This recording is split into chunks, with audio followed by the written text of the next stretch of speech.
Hello everyone. Today we are painting Victoria Falls. In the first step we are tinting the canvas with light blue paint. This will help us to find light-tone relationships more easily later. Next we paint the sky and move on to the background. In the background we can see the outlines of trees. To depict them we use green, blue, lilac and emerald colors.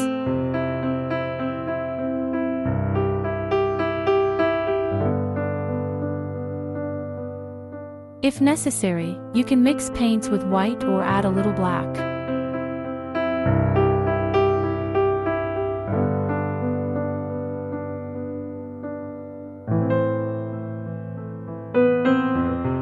Here and there we add warm tones, because if the sun hits the greenery or the water, the color changes to a warmer color.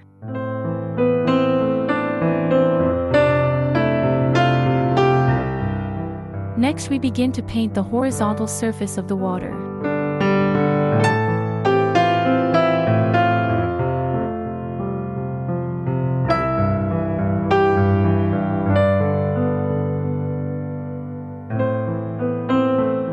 And the next step is to paint the vertical surface, namely the rocks. To do this, take a rich dark shade of brown and mix it with red and blue. In the end, you should get something similar to a brown-violet shade.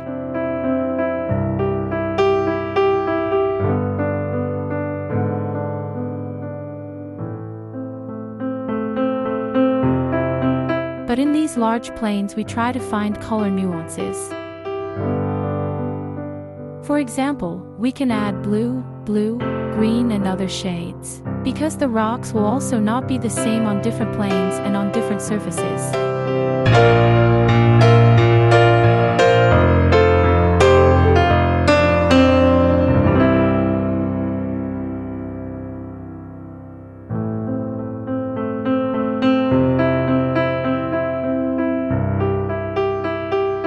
Try to keep the brush vertical and draw the lines vertically to further enhance the feeling of this slope and steep vertical surface.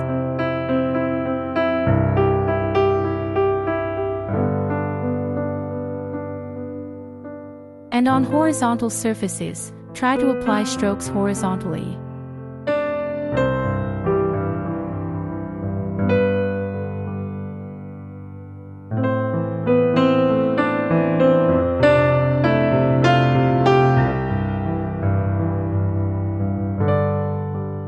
With small strokes.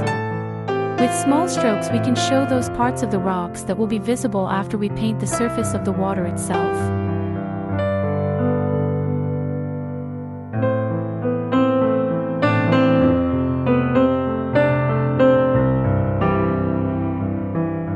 Here I would like to say that we apply the brightest and lightest tones exactly on the bend of the waterfall, since this is where the sun's rays hit the most, and this surface will be the brightest.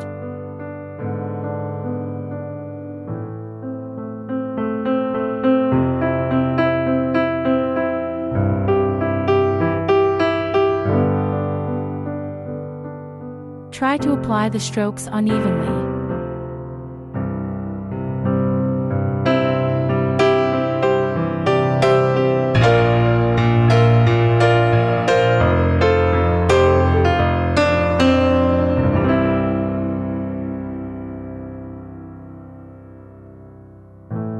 Somewhere the lines should be a little thicker, a little thinner. After we have painted the surface of the water, we move on to the foreground. In the foreground we also try to paint the surface of the rock.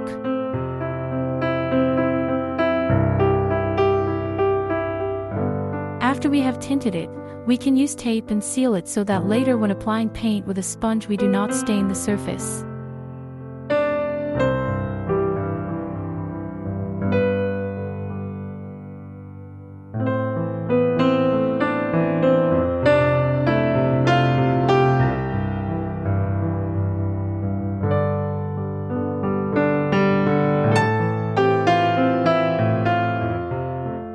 I used a special brush to paint the grass. And at the last stage we can already move on to working on the smallest, most subtle details, such as grass and bushes. Don't forget that the grass will also not be the same across the entire surface. Somewhere it will be lighter, somewhere darker, depending on how the light falls in your painting.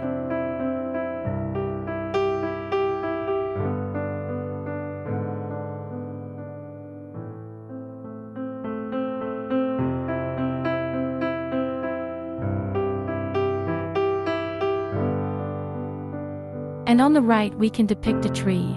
In this case, I decided that the tree would be without leaves, to further enhance the contrast between the foreground and background. For this, I chose the darkest shade, mixed brown and black.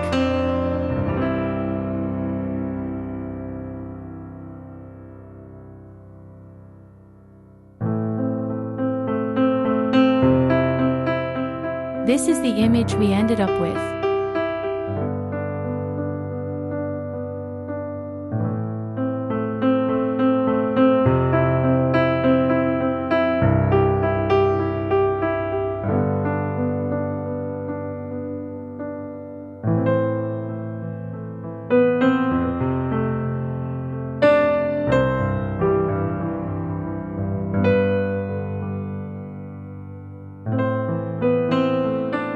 This is the image we ended up with, and I wish you all great creative success. Draw with pleasure.